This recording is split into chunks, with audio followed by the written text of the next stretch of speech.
Hello and welcome to the Irish History Podcast. My name is Finn Dwyer and this is the Famine Irish in Britain. This is the last of several episodes that follows the story of Irish famine emigrants, and today we look at those who ended up in Britain in the 1850s and 60s. Their story is very different from the experience of those in the USA. Economic recession and a very different political system stripped them of the opportunities that America offered. It is impossible to encapsulate the varied experiences of an entire generation in one show, so instead I've decided to focus on one man, the Antrim native John Thompson, who, like hundreds of thousands, settled in Britain after the Great Famine. While his story is somewhat unusual, he would spend decades in the British Army, then prisons and asylums. It highlights issues all too familiar to many of that post-famine generation living in Britain. Before we get into this fascinating and intriguing story, I want to begin by thanking the patrons who support this show on a regular basis. Patrons are listeners who donate to support the show at patreon.com/Irish podcast. If you become a patron, you will get access to exclusive episode guides, patrons-only podcasts, and my upcoming documentary film, which will be released over the summer. And of course, you also get a shout out in the show. This week I want to thank John Looney, Bob Becker, Henrik Forsberg, Philip Doyle, Kevin Costello, Jerry Lavin, Tony Cullen, Rosemary Ryan, Alistair Funge and M. Gray. Thanks a million for all your support, I really appreciate it. If you want to become a patron, you can do so at patreon.com/Irish podcast. That's Patreon, patreon.com/Irish podcast.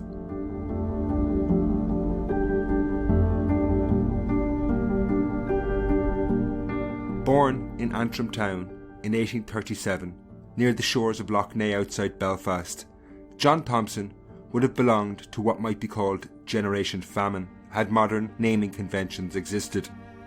There is no question that the experiences of the Great Hunger in the late 1840s haunted him and his contemporaries for the rest of their lives. While many of his generation, particularly those who remained in Ireland, were reticent to talk about the horrors they had endured, it permanently overshadowed their lives, like an unmentioned spectre, shaping how they interacted with the world around them, and indeed how others, particularly those overseas, viewed them. This is hardly surprising. We would struggle to find a single family in Ireland in the 1850s who were not impacted by the death, social dislocation and trauma the Great Famine had inflicted on the Irish people. For John Thompson in Antrim, he probably did escape the worst. The extreme horrors such as starving people, unburied bodies, orphaned children crying for parents, which had been the hallmarks of daily existence in places like Skibbereen. The hardships endured by the people of Antrim, like John Thompson, had never reached these extremes. While I have yet to cover the story of the famine in Ulster, most of the east of the province at least was less severely affected than, say, the far west of Ireland. This doesn't mean though that John Thompson did not suffer at all. No community in Ireland escaped, and the census statistics taken in 1851 hint at a painful story in John's home parish of Antrim. The population had in fact fallen by 10%, and this seems to have hit the poorest disproportionately. In the absence of a more detailed account, we can deduce from the 1851 statistics that the numbers of families living in fourth-class housing, basically one-roomed mud cabins, had fallen dramatically from 29% to just 2%. Now, ostensibly, you might think this was a positive development. Housing standards were improving. However, we also have to ask, what happened to the people who had once lived in these cabins? The most likely scenario is that large-scale evictions and emigration saw them scoured from the land. John Thompson was aged about 14 when the famine came to an end in the early 1850s and was among the millions of survivors haunted by his experiences. For those survivors like John, the post-famine world must have been a strange place. The memories of a people scattered were everywhere. Whether his former friends had gone to Belfast or Boston, places like Antrim would never be the same again. The broken down ruins of houses and the crushing silence where once laughter had echoed must have been a constant torment. Indeed, even the end of the famine did not stem the population decline. In the 1850s, Friedrich Engels, when travelling through Ireland, would write to Karl Marx, describing parts of the West as an utter desert which nobody wants. While this was an exaggeration perhaps, and the situation was by no means as serious in Ulster, it did reflect the hardships of life in Ireland after the famine for the poor. Emigration remained high. 1852 would prove to be the worst year in terms of emigration in Irish history, when nearly 370,000 people left the island. In the later 1850s, when he was 20 years of age, John Thompson finally decided the time had come for him to leave too.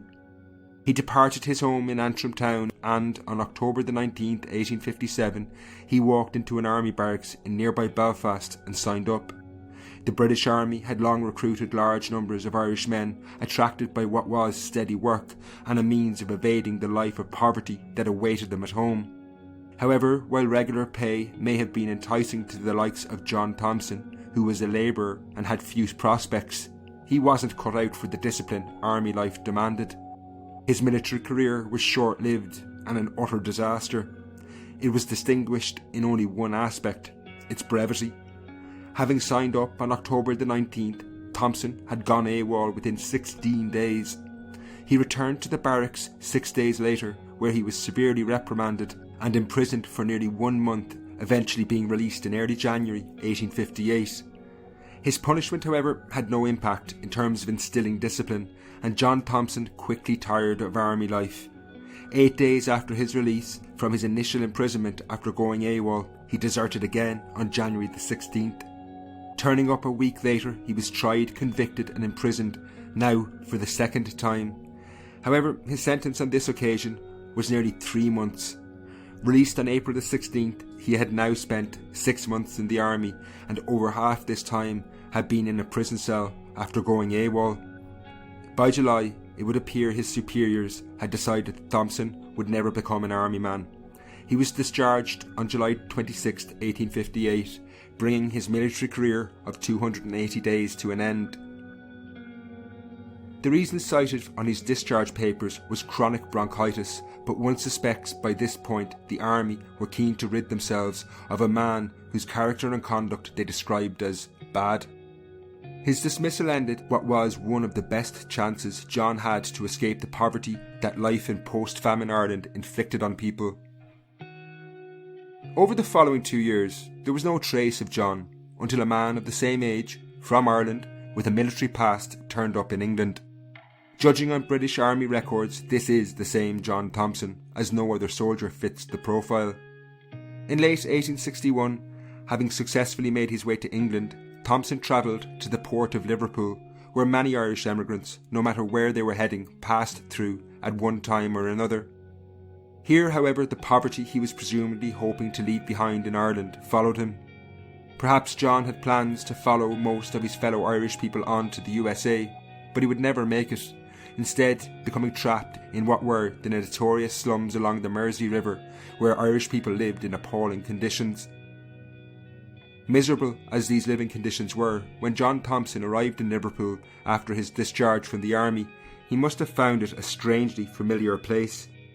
There was no question the bustling city was very different from his life back on the shores of Lough Neagh in Ireland.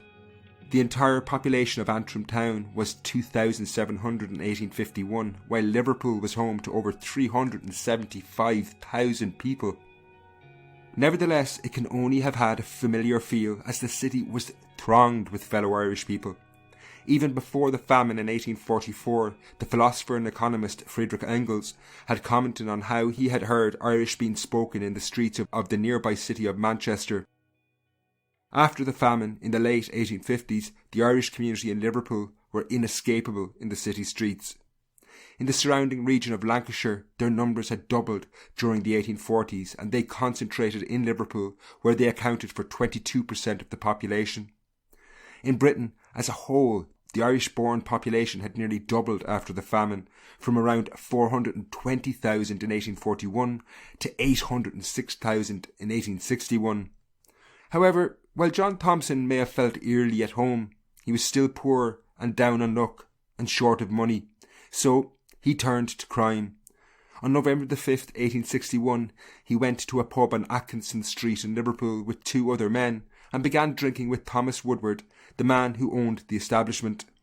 After a while, the two went to Woodward's home, where they said they played games and continued to drink before eventually returning to the pub. It seems they may have been gambling because at the end of the evening, John Thompson believed Woodward owed him money. When Woodward refused to pay up, John Thompson physically assaulted him. Finding over £2 on the publican, he stole it. Arrested shortly afterwards, he was hauled before a court and charged with theft. He turned up to his trial wearing a military uniform, perhaps in an attempt to invoke sympathy from the judge. It didn't work. He was found guilty, and while the reports and records are contradictory, he received somewhere between a few months and a few years in prison.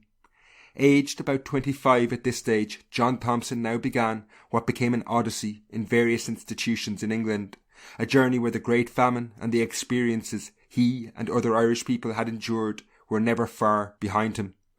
Before we look at this, I want to take a quick break.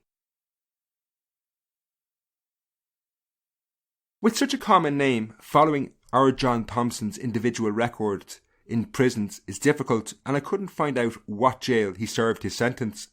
However, at some point he began to display what were deemed symptoms of poor mental health. By the late 1860s, he was in the Fisherton Asylum in Wiltshire. In 1868, he had been transferred to the notorious Broadmoor Asylum, which had just opened. Because his files are held in archives in England, I wasn't able to ascertain what exactly John's condition was, but one article does reference the fact that he was prone to violent outbursts.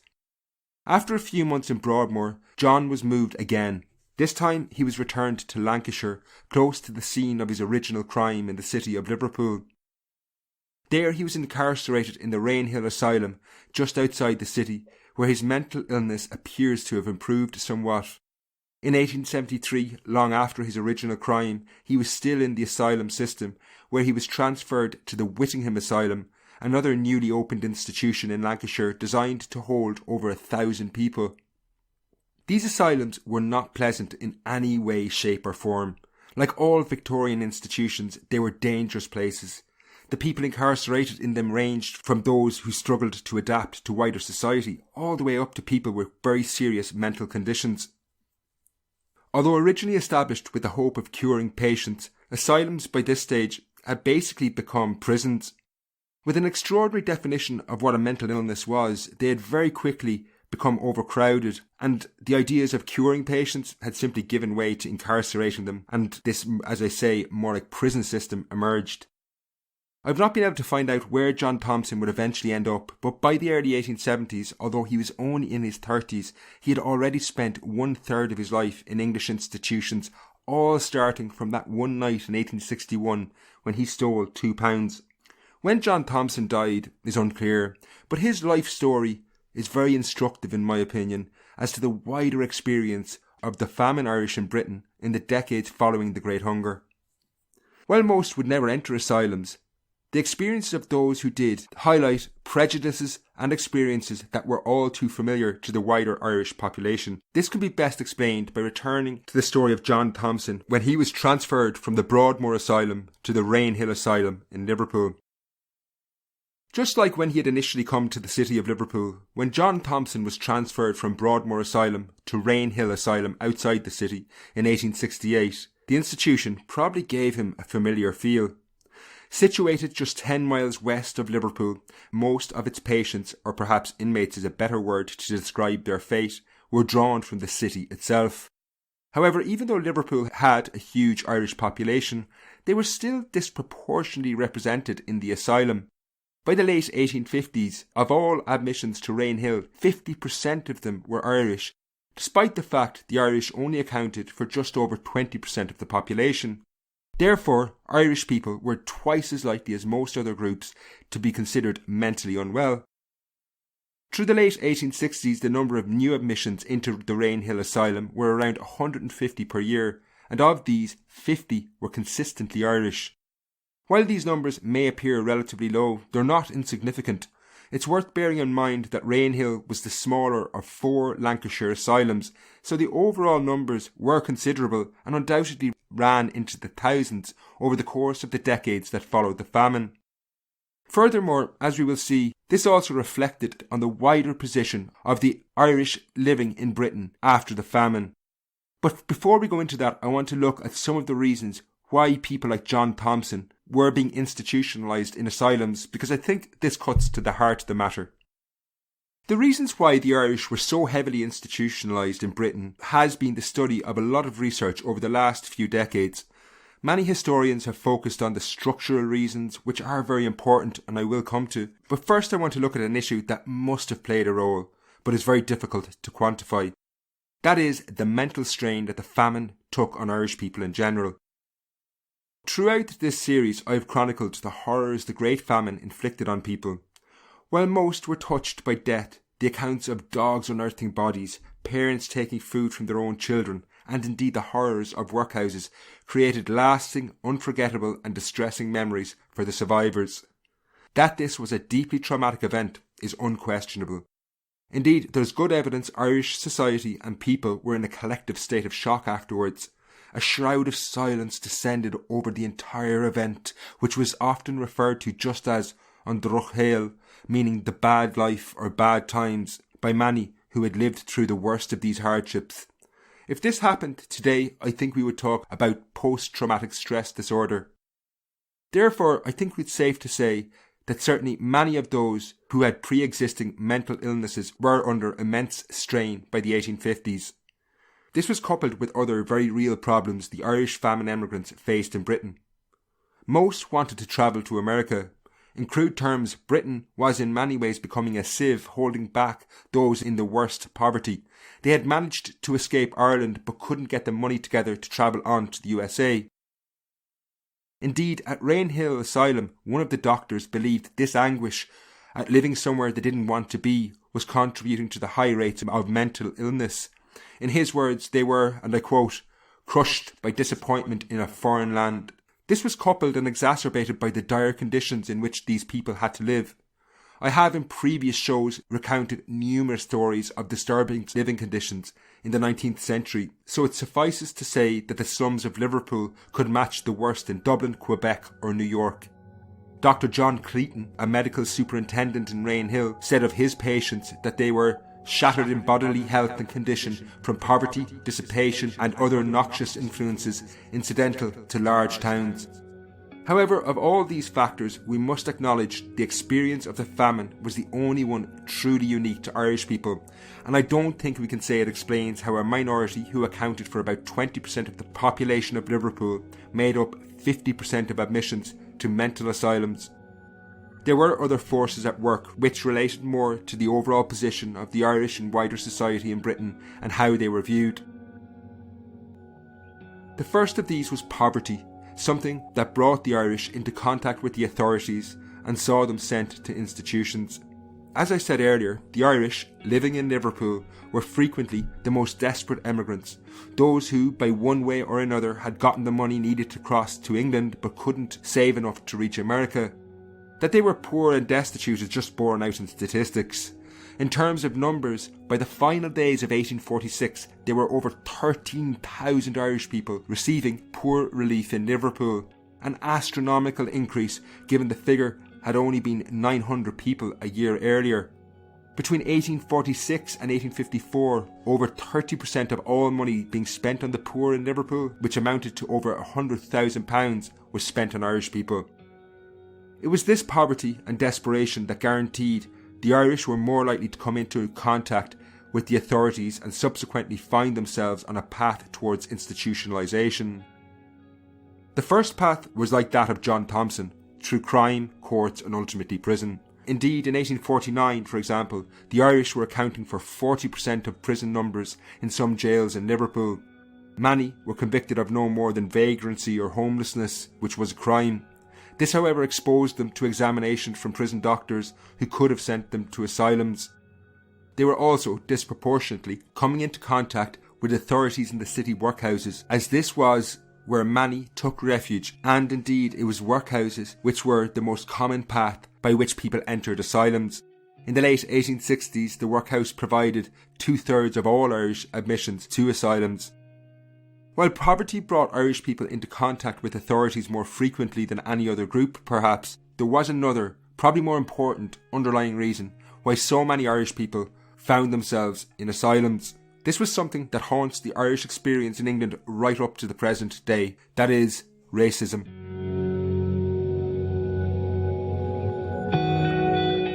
On the eve of the famine, most large British cities already had substantial Irish populations who had long faced hostility from wider society.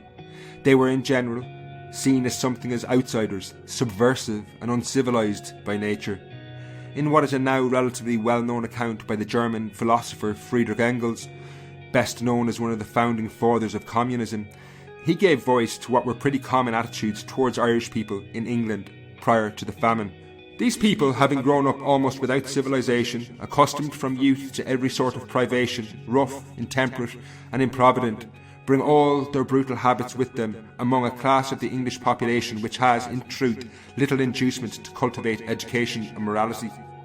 Engels, by no means the most racist of his contemporaries, continued this bigoted sentiment. These Irishmen who migrate for fourpence to England on the deck of a steamship on which they are often packed like cattle insinuate themselves everywhere. The worst dwellings are good enough for them.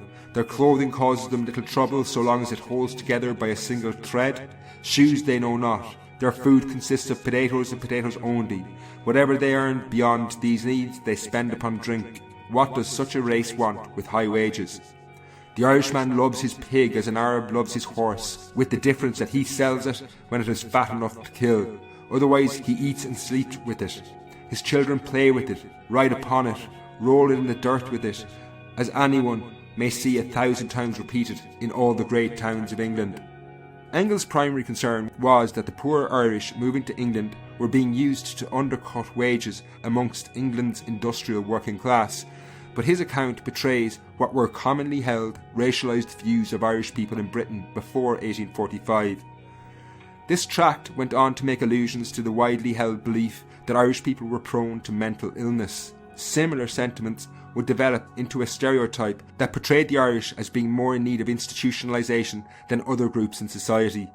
These caricatures and stereotypes towards Irish people in Britain didn't emerge though in the 19th century. They were built on centuries of racism, which portrayed the Irish as primitive and backward.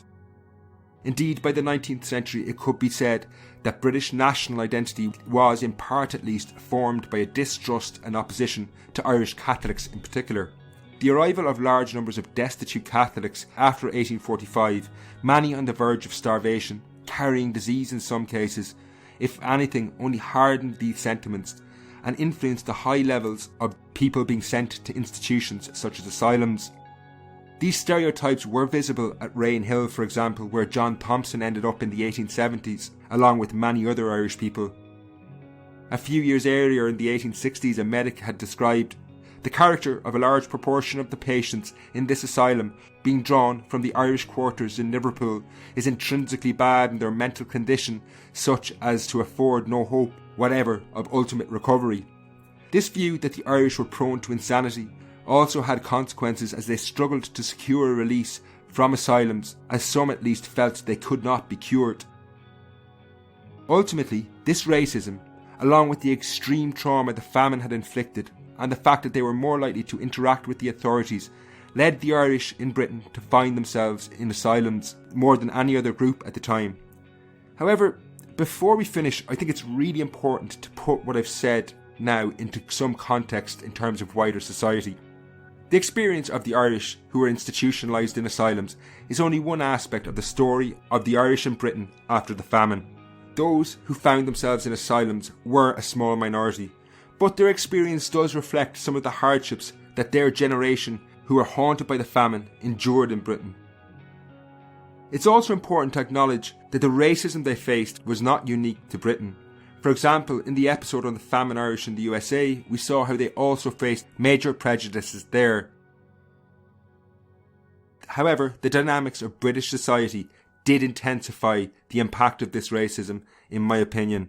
Firstly, the US economy, while it would fall into recession, offered more opportunities than Britain did. Secondly, and perhaps more importantly though, the Irish in places like New York found a vehicle to defend and advance their interests in the Democratic Party. In Britain, the Famine Irish had no similar political organisation to rally around. Indeed, given they were largely poor, they, like all working class people, were unable to vote, and this would remain the case for decades. This ensured that no political party, Liberal or Conservative, was particularly interested in their welfare, a situation that would see these racist attitudes go largely untackled for decades to come. This podcast has by no means been a complete history. It has focused on a very narrow lens of the Irish in asylums, but I hope it has shone a light on some of the wider issues that generation faced in Britain. This is the last episode on the story of emigration during the Great Famine. I'm taking a week's holidays next week, so the next show will be out a bit late. But then, when I return, we'll be looking at what was happening in Ireland in 1848, when tensions brewing resulted in the 1848 rebellion. Until next time, Slán.